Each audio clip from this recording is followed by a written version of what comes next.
Bismillahirrahmanirrahim. Nawaitu ta'alluma wa ta'lima wa tadhkura wa tadhkira wa nafa'a wal intifa'a wal ibadata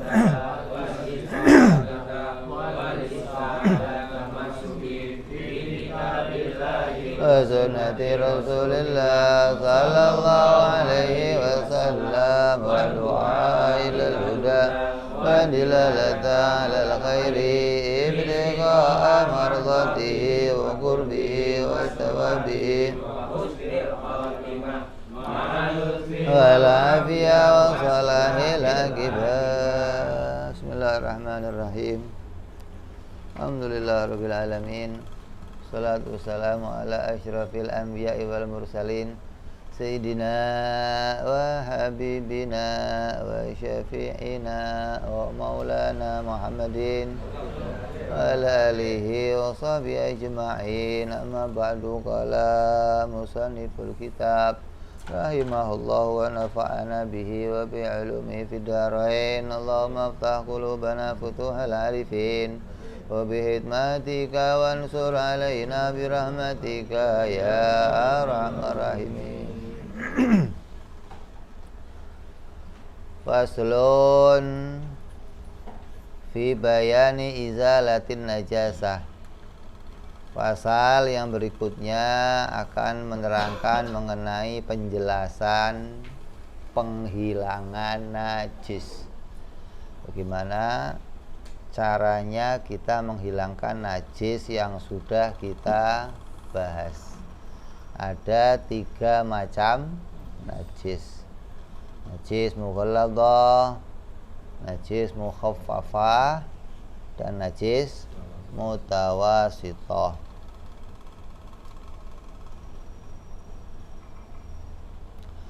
Qala Utsman As-Suwaifi wal muradu bin najasa al wasful mulaqi lil mahalli sawa'un kanatin najasatu ainiyah au hukmiyah. Najis itu apa? Kata Syekh Utsman As-Suwaifi, najis adalah sifat yang melekat pada suatu tempat atau suatu benda. Sama dengan keadaan najis itu ainiyah ataupun hukmiyah. Najis ainiyah itu najis yang kelihatan barangnya. Barangnya diukur pakai apa? Bau, rasa, sama apa? Warnanya. Kalau najis hukmiyah, najis yang enggak kelihatan tiga-tiganya gitu. Jadi bekas terkena najis yang sudah kering lama, namanya najis hukmiyah. Apabila itu hilang, maka hilang pula yang namanya najis.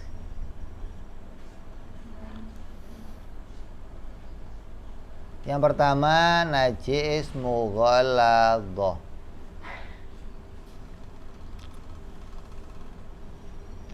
Najis mughalladhah, najis berat. Kemarin sudah kita omong itu apa aja? Babi, anjing, dan keturunannya. Maka najis mughalladhah ini sesuatu yang suci terkena bilu'abiha au bauliha au araqiha au bimulaqati ajza'i badaniha ma'atawasuti rutubah min ahadin min ahadil janiben. Najis mughalladhah itu diantaranya apabila benda yang suci terkena air liur, iler, yang berasal dari anjing atau babi atau keturunannya atau keringatnya. Kalau ada orang kawin sama babi, keluarnya orang, maka keringatnya aja najis. Begitupun keringatnya anjing atau babi.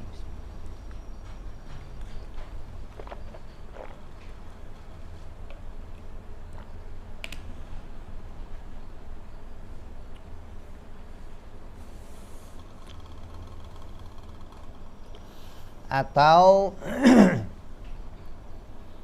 bertemunya bagian-bagian tubuh hewan tersebut, kamu nempel sama tubuhnya, kakinya, buntutnya, kupingnya, tapi dalam keadaan basah, maka jadinya najis. Baik tangan kamu yang basah ataupun dianya yang basah gitu loh. Dari salah satu di antara dua pihak. Atau ada anjing, kemarin ada pertanyaan tuh. Ada anjing kena hujan. Terus setelah hujannya reda, anjingnya gibas-gibas gitu. Terus apa airnya? Nyiprat kan. Ketika kena badan, kena pakaian, maka termasuk najis yang harus disucikan, termasuk mughalladh.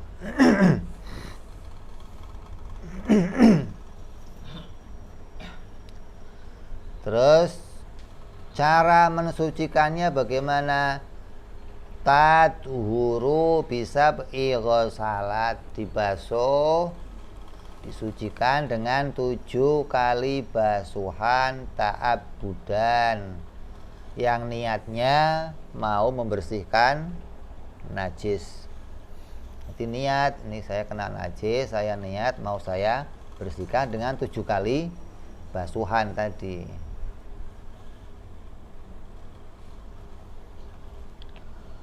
Wa illa fa yukfa min khaisu zawalun najasati marratun wahidatun khaisu zalatil awsafu biha. Maka jika tidak, maka mencukupi dari sisi sekiranya najis dapat hilang dengan 1 kali basuhan saja, di mana telah hilang sifat-sifat najisnya. Artinya najisnya itu harus hilang, ainnya harus hilang. Mau kamu basuh berapa kali saja, kalau basuhan itu membersihkan, menghilangkan ainnya, maka dihitung 1 kali basuhan. Ini pendapat ulama begitu. Nah, ada lagi pendapat ya 6 kali. Kalau belum hilang ainnya ya belum terhitung dibersihkan. Jadi kalau kamu kok nyiram belum hilang ya terus sampai hilang baru 1 kali basuhan itu.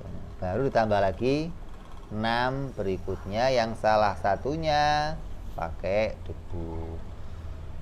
Maka dibasuh dengan 7 kali basuhan ba'da izalati ainiha, setelah hilangnya fisik najisnya gitu loh. Kalau belum hilang ya terus sampai hilang fisiknya baru dibasuh 7 kali basuhan. Hadza muwafiqul lima qalahu Ibnu Hajar. Ini sesuai dengan pendapat Imam Ibnu Hajar dalam kitab Minhaj. Wa Sayyid Ar-Marghani fi Miftahil Falahil Mubtadi, dalam kitab Falah al-Mubtadi. Haitsu qala, keduanya mengatakan wa innama yu'tabaru sab'u ba'da zawal ain. Sungguhnya diperhitungkan 7 hanyalah setelah hilangnya fisik najis. Maka basuhan penghilang fisik najis tersebut meskipun banyak dihitung 1 kali basuhan. Dan cukup menghilangkan najis mughalladhah dengan 7 kali basuhan meskipun dijilatnya banyak. Dijilatnya dimut-mut namanya, dijilat beberapa kali jilatan, ya cukup pakai 7 kali itu selesai gitu loh. Nggak usah pakai, oh ini kalau yang sekali jilatan sekali basuhan, berarti berapa kali jilatan? 7 kali. Wah, nanti nggak habis-habis namanya.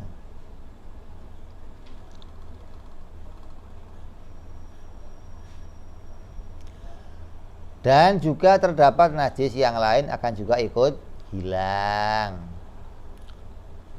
Maka ini adalah waladhi tamadul ulama wa ma sahahahu an-Nawawi. Ini pendapatnya para ulama yang kuatkan pendapatnya Imam Nawawi.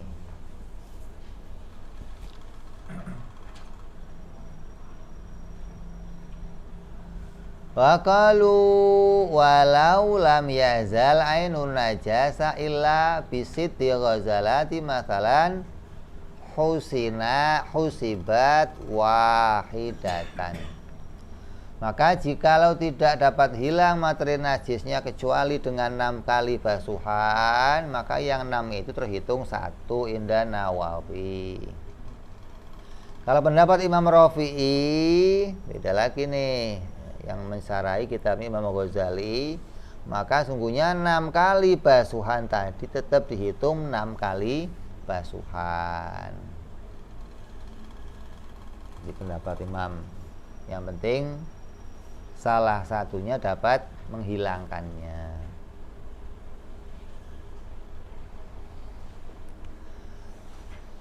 Pendapat Imam Baijuri, qala al-Baijuri wa amma wasfu falau lam yazal illa bisitin husibat sitan. Baijuri sama nih. Apabila sifat najis tidak hilang kecuali dengan 6 basuhan, maka 6 basuhan dihitung 6 kali basuhan. Jadi dihitung 7 kali basuhan. Ihdahuna biturab, salah satunya basuhan itu pakai tanah. Tanah itu apa maksudnya? Yang membuat air keruh gitu loh, bukan batu atau pasir, bukan. Kalau pasir kamu campur air, ya tetap bening airnya. Yang dimaksud debu atau tanah itu apa? Yang kalau dicampur airnya keruh gitu loh. Karena namanya apa? Tanah atau debu. Kalau dicampur pakai itu kok masih utuh, ya berarti bukan tanah, bebatuan itu gitu loh. Kerikil-kerikil kan? Itu enggak termasuk debu di situ. Jadi harus air itu dicampur dengan tanah yang membuat tanah itu menjadi, airnya menjadi apa? Menjadi keruh, berubah dari warna aslinya. Maka cara membasuhnya kata ulama ada 3 cara. Yang pertama, cara membasuhnya mau diletakkan di basuhan pertama boleh, mau yang terakhir boleh, mau yang tengah boleh, tapi yang utama yang pertama. Gimana cara yang pertama? Caranya yang pertama dengan dicampur langsung tanah sama air. Ambil wadah, isi air, masukin tanah, aduk sampai berubah tuh airnya, tercampur tanahnya, siram. Nah, termasuk 1 kali basuhan. Utamanya sampai gosok, menghilangkan si ainnya. Baru disambung basuhan-basuhan yang lainnya 6 kali. Kalau dibalik, ya nggak apa-apa, basuhan dulu yang 6 pakai air, terakhir baru pakai tanah. Maka ini cara dari yang lainnya, ini yang paling sempurna, yang paling baik.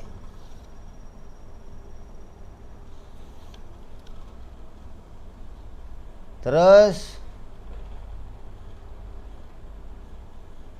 apabila basuhan itu hilang, maka dengan basuhan itu sampai hilangnya najis, maka terhitung 1 kali basuhan. Maka jika tidak hilang, maka tidak dihitung 1 kali basuhan. Ini pakai pendapat ini kita. Yang dimaksud ain adalah fisik atau materi najis tersebut. Rupanya apa tadi? Bau, warna, rasa.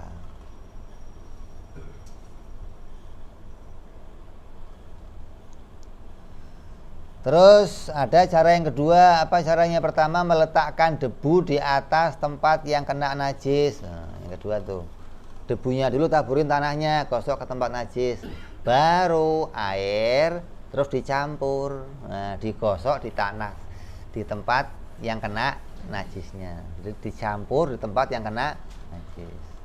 Debunya dulu, airnya dulu, debunya dulu, yang kedua baru airnya. Gosok, baru siram lagi 6 kali. Cara yang ketiga dibalik. Air dulu disiramkan, baru ditempel tanahnya. Jadi ada 3 macam cara. Yang pertama dicampur langsung. Yang kedua tanah dulu digosok baru siram air. Yang kedua air dulu baru tanahnya ditempelin terus digosok di tempat najisnya. Ini cara menghilangkan najis yang pertama dengan mughaladhah tuh. Najis yang besar.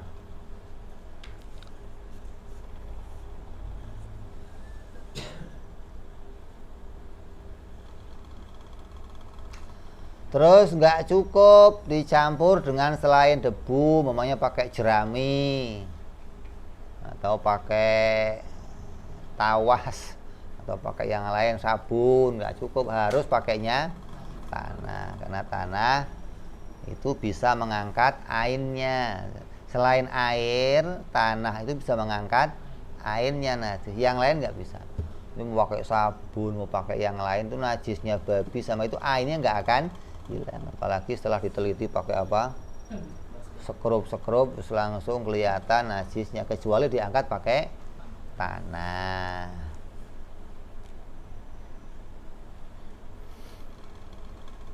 Maka yang wajib dari debu itu harus yang mengeruhkan air.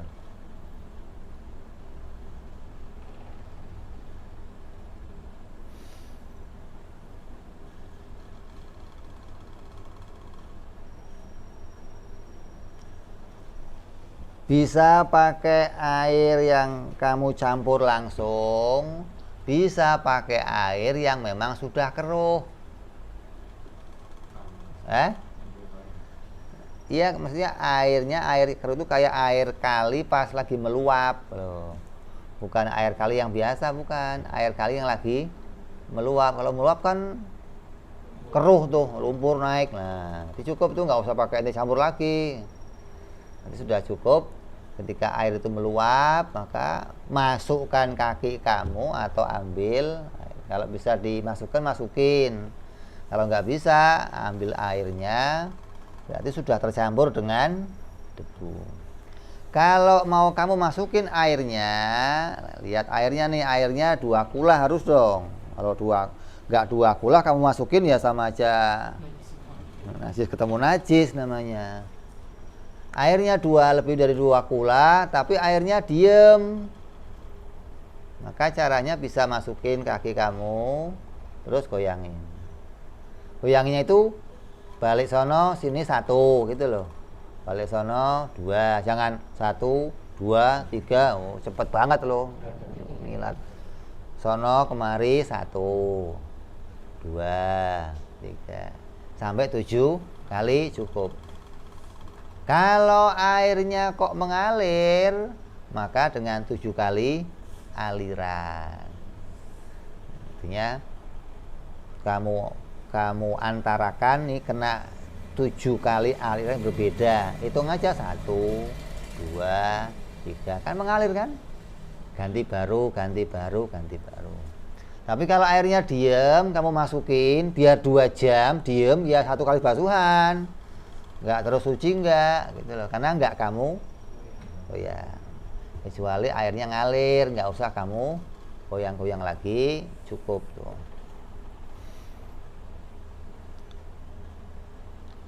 Terus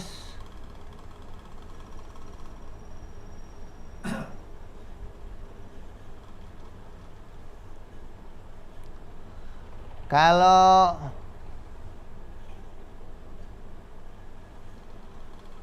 waktu kamu nyiram air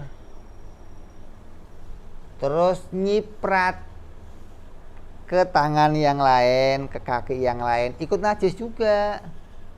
Atau nyiprat ke baju kamu. Waktu kamu bersihin, cipratannya kena ke baju, maka baju jadi harus dibasuh 7 kali juga. Itu najis mughaladhah itu kalau nempel ke yang lain, makanya harus hati-hati bersihinnya juga pelan-pelan, jangan sampai nanti kemudian nyebar ke tempat yang lain hingga yang lain harus kamu basuh lagi 7 kali.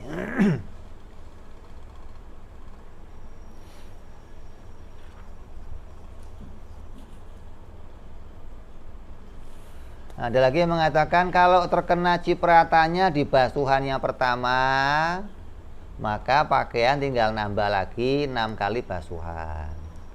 Kalau terkena cipratan di basuhan yang kedua, tinggal nambah 5 kali. Kalau terkena di basuhan yang keempat, tinggal nambah 3 kali.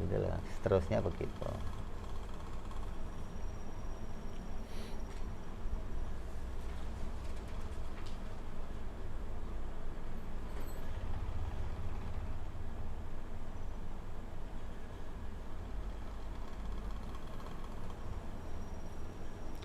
Seandainya seseorang mengumpulkan air basuhan, asal basuh dikumpulin di waduk baskom. Kemudian air yang di baskom itu kena ke pakaian kamu, maka harus dibasuh lagi 7 kali.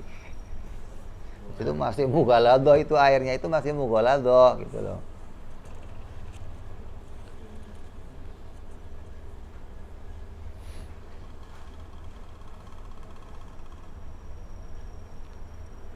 Beda kalau nanti airnya itu lebih daripada 2 kula.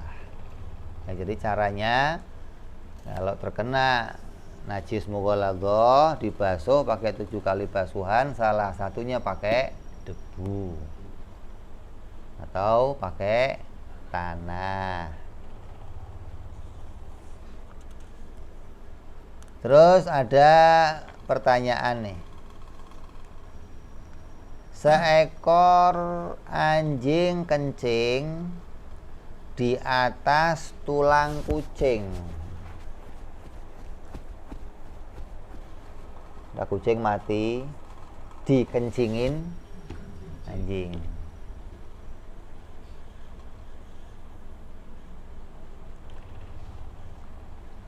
Terus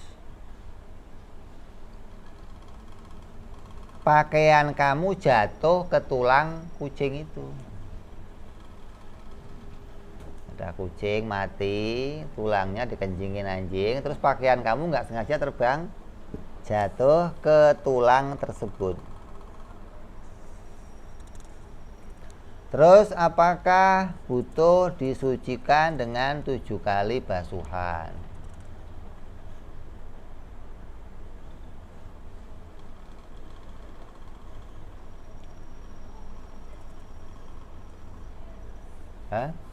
Karena tulang tadi tulang yang nggak suci, maka pasti tetap harus melakukan basuhan 7 kali. Terus tulangnya bukan ikut suci, tulangnya nggak terus jadi suci, nggak. Artinya sesuatu yang dibasuh dengan 7 kali basuhan itu nanti akan jadi suci. Tapi kalau dasarnya sudah najis mughaladhah mutawasito, yang nggak bisa hilang dengan 7 kali basuhan itu, karena tulang tadi nggak bisa disucikan lagi. Yang bisa disucikan pakaian yang nempel ke tulang tadi. Jadi basuhnya bukan dengan sekali basuhan terhitung mutawasito, tapi terhitung mughalladhah. Karena ada kencingnya anjing di situ. Jadi hadisnya nggak ada yang menyatakan anjing itu najis, nggak ada. Hadis langsungnya nggak ada. Makanya banyak ulama beda nih, madhab beda. Adanya hadis Nabi menyatakan ketika Nabi ditanya ada wadah yang Nabi dijilat sama anjing, ini airnya ini ditaruh di wadah yang pernah dijilat anjing, kata Nabi buang airnya. Itu doang. Maka ulama mengatakan berarti wadah yang dijilat anjing hukumnya najis. Lah kalau mulutnya anjing najis, kalau badannya najis enggak? Kata ulama, anjing itu mulutnya paling bersih di antara semua hewan. Kenapa? Karena anjing itu paling senang jilatin mulutnya. Kan anjing paling senang menjulurkan lidah, berarti mulutnya bersih. Kalau mulut yang bersih masih najis, apalagi kencingnya, apalagi beraknya, apalagi yang lainnya, gitu loh. Itu pakai aulawi, jadi pakai lebih najis daripada mulutnya, gitu loh. Jadi hadisnya langsung nggak ada. Makanya dulu ada seseorang imam lah, udah siap-siap mau Jumatan, pakai pakaian sorban, udeng-udeng lengkap.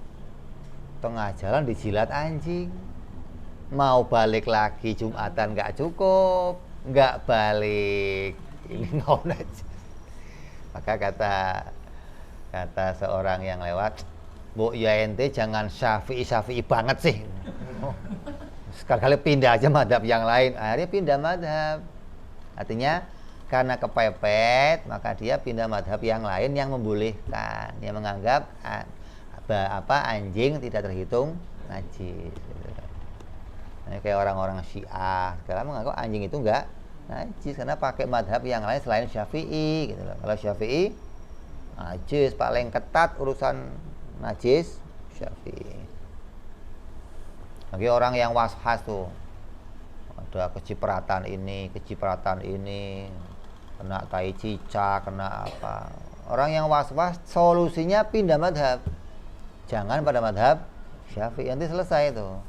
Kalau tetap di Syafi'i ya was-was terus dia nanti. Jadi Syafi'i itu untuk madhab yang nggak ada was-was. Enak. Tapi kalau was-was, waduh repot. Nah, kelar. Ente cebok nyiprat, bingung nih nyiprat kena. Aduh, yang nyiprat air kencing kamu apa air siraman kamu? Air siram ya sudah, bukan air kencing nyiprat kan.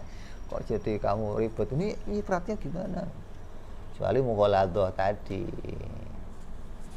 Jadi kalau orang masih was-was, maka harus solusinya sementara pindah madhab yang lain untuk urusan najisnya, karena kepepet gitu loh. Ya, jadi yang paling ketat masalah ini adalah madhab Syafi'i. Terus yang kedua, najis mukhaffafah, najis yang ringan. Gimana caranya? Najis yang ringan itu apa? Najis yang mana benda yang suci terkena kencingnya bayi laki-laki yang belum makan apa-apa selama 2 tahun gitu loh. Jadi kalau masih bayi, masih nyusu tuh 2 tahun, dia kok belum makan apa-apa, kencing, maka kencingnya termasuk mukhaffafah. Tapi bayinya laki bukan perempuan. Kalau perempuan gimana? Tetap najis. Maka dapat disucikan dengan apa? Tatuhuru bi rashil ma'i alaiha ma'a ghalabati wa izalati ainiha. Dengan memercikkan air ke atas najis itu disertai dengan air yang mendominasi, menghilangkan fisiknya. Sipratin banyak. Tapi yang lebih baik nggak cuma diciprat, disiram 1 kali, itu yang lebih baik. Kenapa? Menghilangkan perbedaan pendapatnya ulama.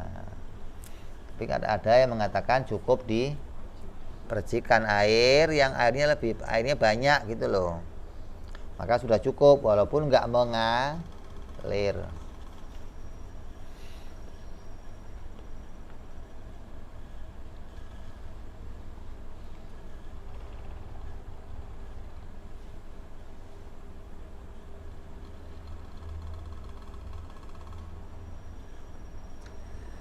Terus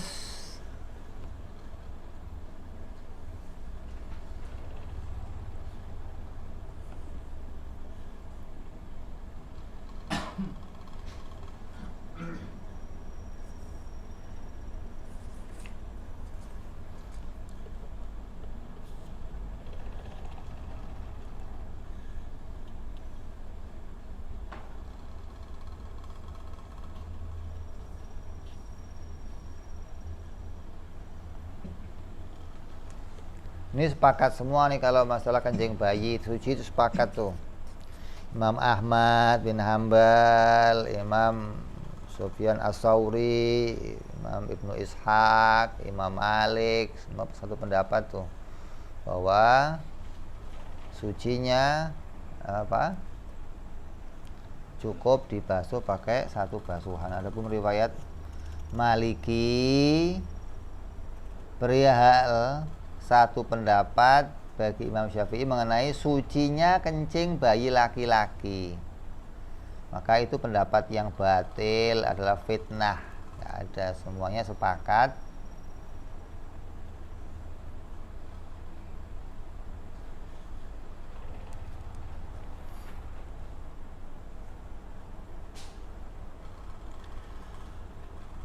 wasawa'ul imamain Abu Hanifah wa Malik baina sobi adzakari wal muhaqqaqi wa ghairihi minal wujubil ghazli min paulihima wa inna malam ya'kulu tu'am.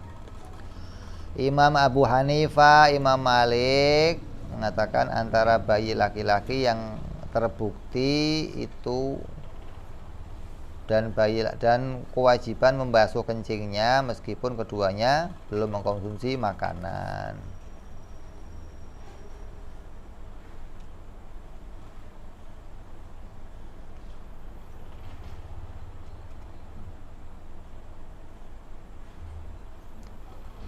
Maka bagi pendapat Imam Syafi'i mengatakan maka wajib membasuh kencing tersebut karena sungguhnya memercikkan air adalah rohsoh atau dispensasi, maka hal itu menjadi tidak boleh dijadikan sebagai patokan kepada suatu dispensasi kecuali dengan keyakinan. Artinya yakin kalau najisnya akan hilang. Artinya pemercikan itu menyertai tidak boleh tidak najisnya harus hilang setelah penghilangan fisik si najis.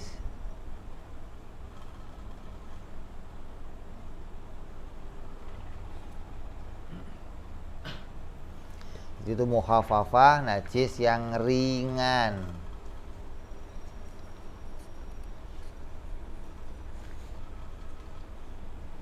Yang ketiga, najis mutawasitoh. Najis mutawasitoh yang ketiga. Gimana cara menghilangkannya? Mutawasitoh ada 2 macam najis. Yang pertama najis ainiyah, yang kedua najis hukmiyah.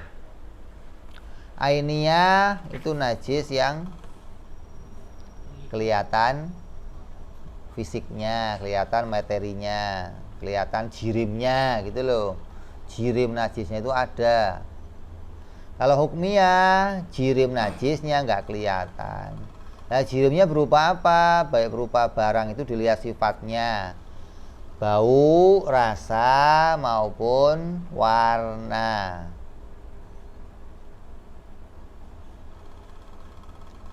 Maka fala buddha min izalati launiha wa rihiha wa ta'miha, maka tidak perlu tidak mesti untuk menghilangkan warna najis, baunya dan rasanya.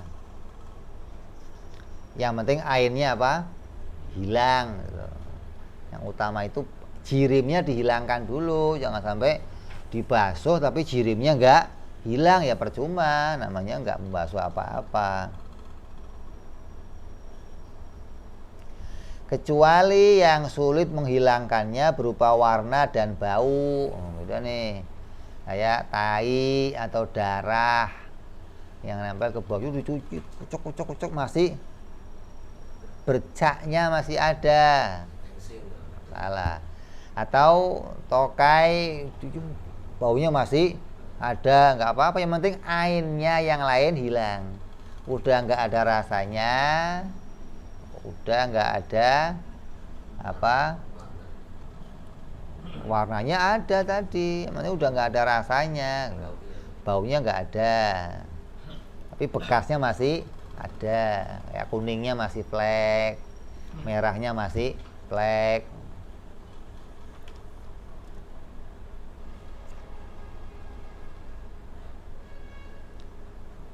Yang paling sulit biasanya warna sama bau. Apalagi tainya anak kecil yang waduh sampai dibar, makanya kalau pakainya kena pakaian yang lain, wah itu bisa berhari-hari itu nggak hilang-hilang baunya.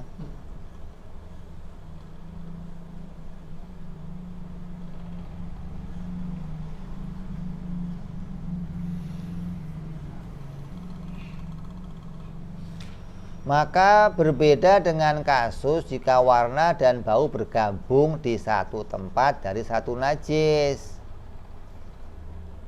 Karena kuatnya penunjukan keduanya, warna dan bau mengenai masih adanya fisik najis tersebut. Kalau masih ada, kalau dua-duanya masih ada nih warna dan baunya, maka berarti menandakan masih ada fisiknya sih najis. Beda lagi kalau masih ada rasanya, itu masih ada lengkap di situ namanya. Karena yang biasanya paling gampang hilang itu rasanya dulu, baru nanti warnanya, baru nanti baunya.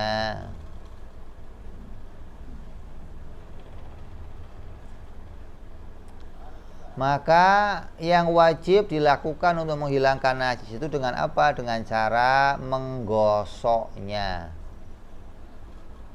atau mengeroknya sampai bersih sebanyak 3 kali.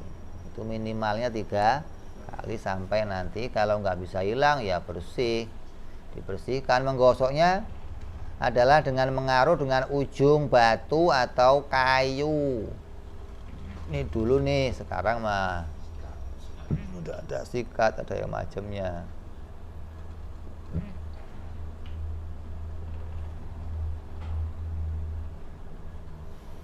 Kalau dikerok pakai apa? Ya pakai yang ujung jari atau yang lainnya. Dulu begitu. Sekarang mau pakainya sikat. Terus mengucurkan air di atasnya hingga fisiknya hilang. Lalu apabila masih ada warna dan bau setelah itu, maka dihukumi dengan sulit dihilangkan dan dihukumi suci terhadap tempat yang terkena najis. Ketika sudah digosok-gosok kok nggak bisa hilang, maka termasuk sesuatu yang sulit dihilangkan. Maka cukup ketika masih tertinggal warnanya atau baunya. Dan tidak wajib mengupayakan bantuan dengan sabun atau jerami. Pakai sabun ya boleh, nggak pakai sabun juga boleh, asal udah Ente sabun tapi airnya masih ada, baunya sabun ya percuma juga gitu.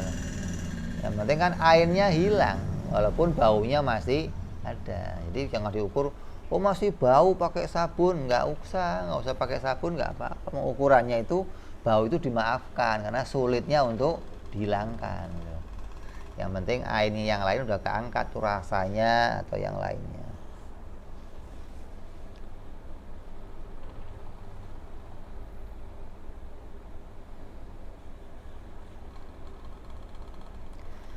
Yang namanya sulit itu yang ukurannya apa? Ya digosok-gosok sulit kecuali dipotong. Nah, artinya udah nggak bisa hilang dah kecuali dipotong kainnya atau apa baru bisa tuh.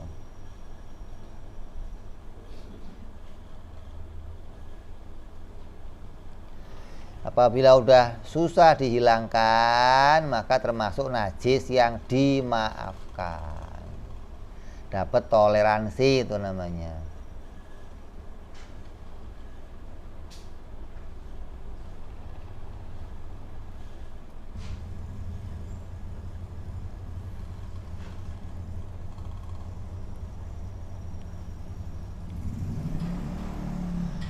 Apabila telah mampu atas penghilangan setelah itu maka wajib menghilangkan tersebut dan tidak wajib mengulangi sholat-sholat yang sudah menunaikan sholat dengan mengenakan benda yang terkena najis di pertama kali tadi ketika nggak tahu nih.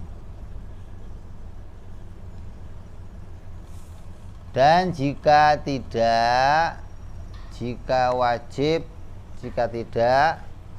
wajib mengulang sholatnya maka tidak ada arti mengenai pentoleliran hal tersebut. Jadi setelah kamu sholat kok lihat ada najis, hilangin.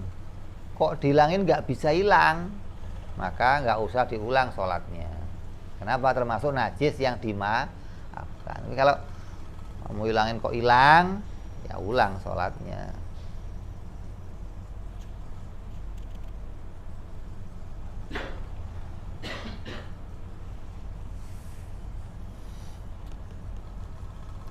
Dan maka jika seseorang tidak mampu atasnya, umpamanya dia terkena najis, terus yang bisa menghilangkannya pakai sabun, tapi sabunnya harganya tinggi, yang harganya itu melebihi harga standarnya air, maka itu bisa pakai tayamum. Maka kamu nggak boleh tetap sholat dalam keadaan telanjang karena nggak ada pakaian sih. Pakaian terkena najis, terus gimana? Dicuci nggak bisa, harga bahannya mahal, airnya mahal, sabunnya mahal. Masa telanjang gimana sih?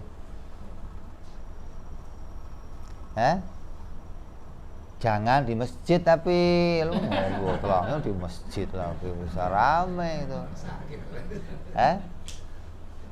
Bahkan bisa minjem juga nggak diwajibkan karena kadang orang nggak mau minjemin. Artinya nggak jadi ukuran kan bisa minjem, enggak. Umpamanya kamu kok nggak bisa minjem, boleh tetap kamu sholat dalam keadaan apa adanya.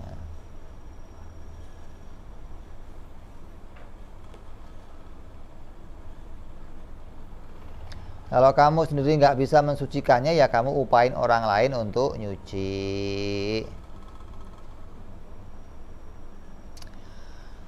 Kemudian syarat bersucinya adalah menuangkan air yang kurang dari 2 kula di atas tempat yang terkena najis.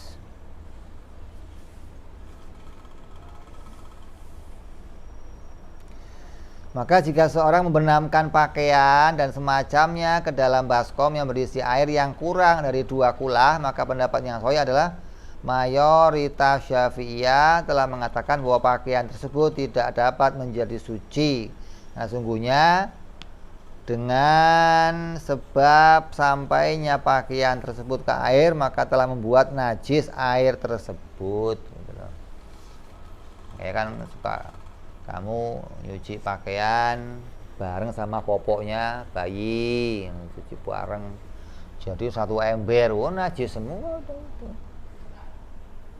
Ya, jadi harusnya dibuang dulu airnya, baru digabungkan dengan yang lain.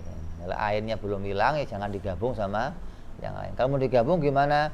Ya buang semua airnya dulu, kasih air yang baru lagi, buang. Oke, kalau nyuci harus beberapa kali basuhan ketika ada sesuatu yang najis di situ.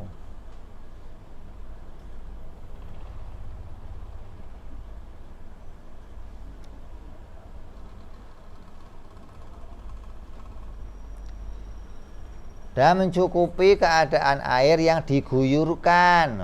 Diguyur udah selesai, siram. Yang penting mengenai semuanya najis mutawassithah itu ya sudah cukup. Itu bentuk najis apa? Yang ainiyah.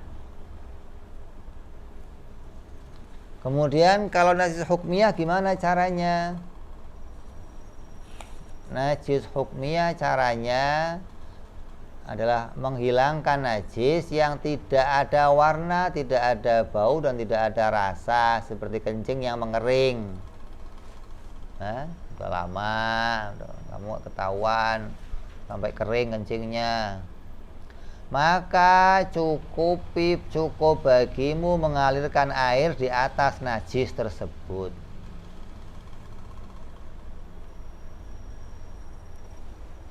Cukup dialirkan air satu kali di atas najis tersebut, cukup. Mengalirkan air di tempat yang terkena najis dengan najis hukumnya walaupun satu kali, kendati bukan karena perbuatan manusia seperti kena air hujan. Nggak usah pakai niat nih, beda sama yang tadi. Kalau yang tadi harus pakai niat.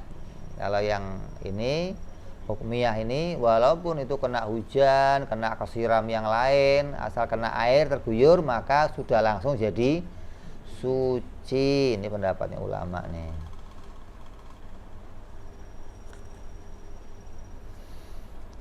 Terus ada pula yang berbeda. Jika ada benda cair yang sulit untuk mensucikannya, ada benda cair kena najis. Pernah ditanyakan ke Nabi Shallallahu Alaihi Wasallam, ada minyak samin. Minyak samin itu minyak sayur lah ya, terkena batang tikus mati di dalamnya, gimana?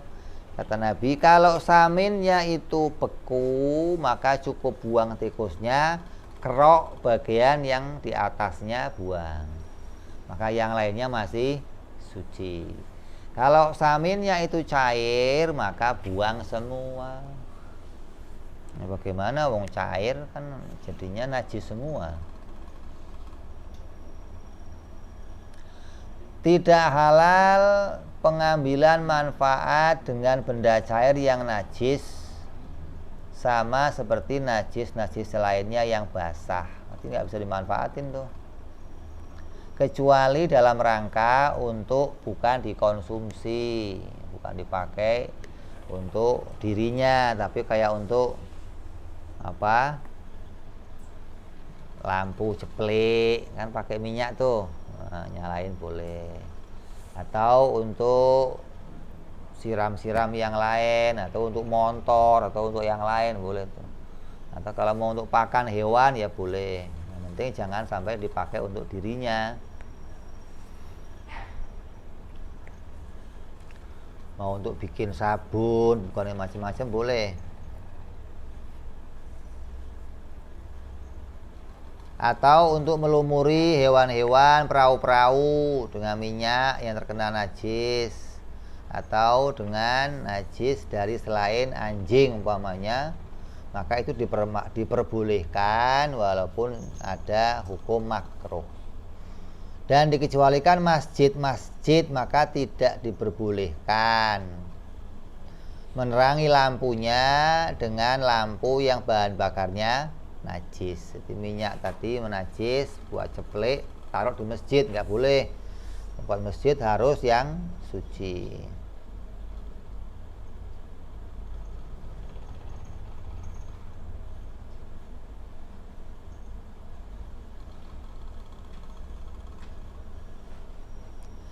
Dan diperbolehkan memberi minum hewan dengan air yang terkena najis dan mengadon tanah liat, mau bikin gendeng, mau bikin apa, bata, campur pakai air yang terkena najis boleh.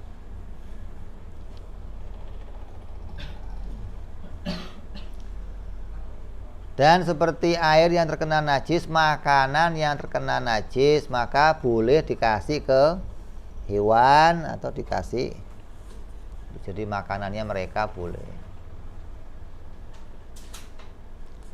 Dan apabila najis itu terkena pada lantai seperti kencing atau arak yang tumpah kemudian meresap ke tanah, lantainya itu tanah, maka cukup mengucurkan air yang meratakan sampai meresap juga, udah selesai. Kok ada orang kencing di situ di tanah nih, gimana caranya? Siram aja tanahnya pakai air, udah selesai. Dan jika lantainya itu keras kayak kupin, keramik, gimana caranya? Maka caranya harus dijadikan dulu najis hukmiyah gitu loh. Apa? Dihilangkan dulu airnya sampai kering. Setelah kering cukup siram, selesai. Di lantai di sini nih najis, nggak usah dipel semua lantainya, ribet yang begitu. Yang kena itu ente lap pakai kain biar jadi kering kan, jadinya apa? Hukmiyah.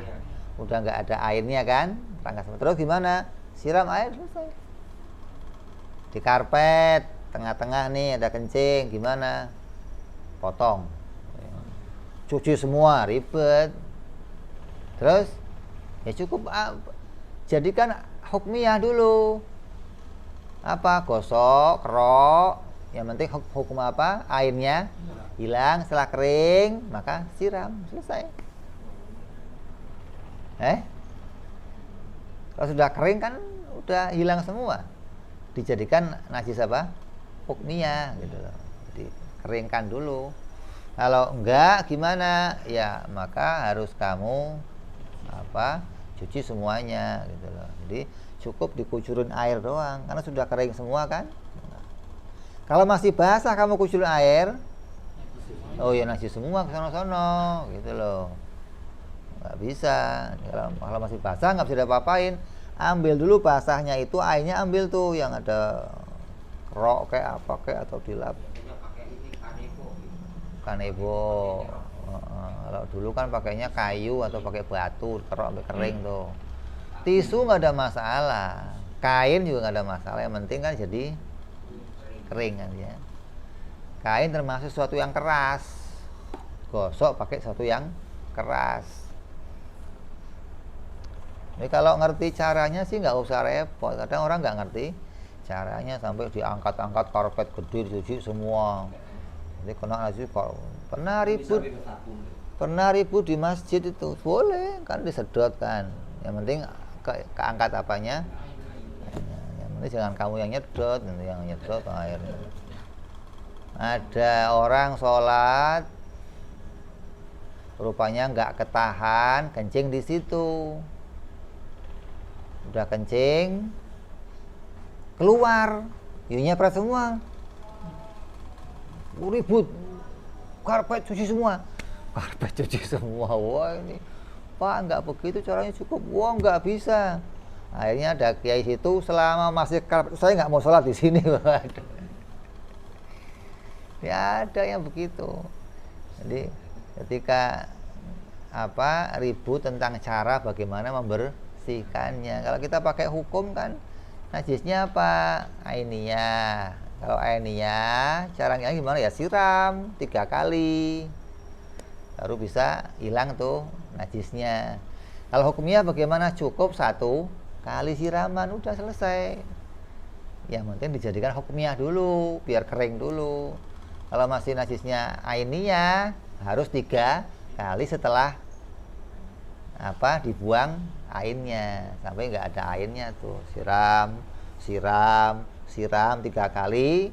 Kok nggak bisa hilang baunya, nggak bisa warnanya, termasuk najis yang ditoleransi itu loh. Artinya udah nggak apa, karena sulitnya untuk dihilangkan.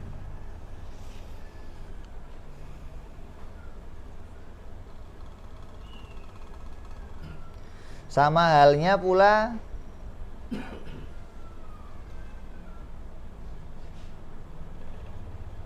seperti pisau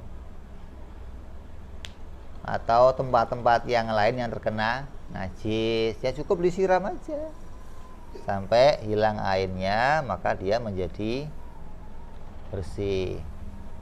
Lah kalau godok air pakai godok daging, ini sering nih, daging yang ada darahnya digodok tuh, berarti kan tercampur najis kan itu gimana hukumnya? Ya nggak usah diperes dagingnya, nggak usah ribet, maka cukup dagingnya disiram pakai air, sudah cukup.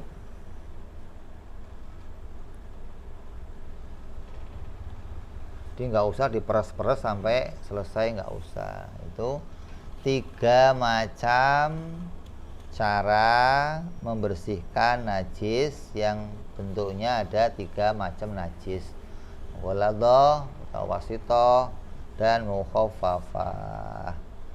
Jadi selain mutawassithah, selain mughalladhah, selain mukhaffafah, maka namanya mutawassithah. Cara bersihinnya disiram 3 kali dengan mengalirkan air. Yang lainnya harus 7 kali kalau mughalladhah. Kalau mukhaffafah cukup dipercikan air sampai hilang ainnya. Ini menjadi pasal yang kita bahas hari ini. Insyaallah pasal berikutnya adalah menerangkan tentang bagaimana ukuran tentang haid, pembahasan masalah haid. Insyaallah kita bahas yang akan datang. Ini walaupun haid itu urusannya perempuan, tapi laki-laki wajib tahu. Karena kalau sampai nanti perempuan nanya sama kita nggak tahu. Jadi kalau kita nggak tahu, perempuannya wajib tahu. Jangan sampai dua-duanya nggak tahu. Ini yang parah gitu. Ya, mudah-mudahan kita dipanjangkan umur, bisa terus mengkaji ilmu, bisa mendapat manfaat, bisa dipakai untuk membaikkan amal kita. Amin ya rabbal alamin. Hadratin Nabi. Al-Fatihah. A'udzubillahi. Bismillahirrahmanirrahim. Alhamdulillahirabbil alamin arrahmanir rahim maliki yaumiddin. Iyyaka na'budu wa iyyaka nasta'in. Ihdinas siratal mustaqim.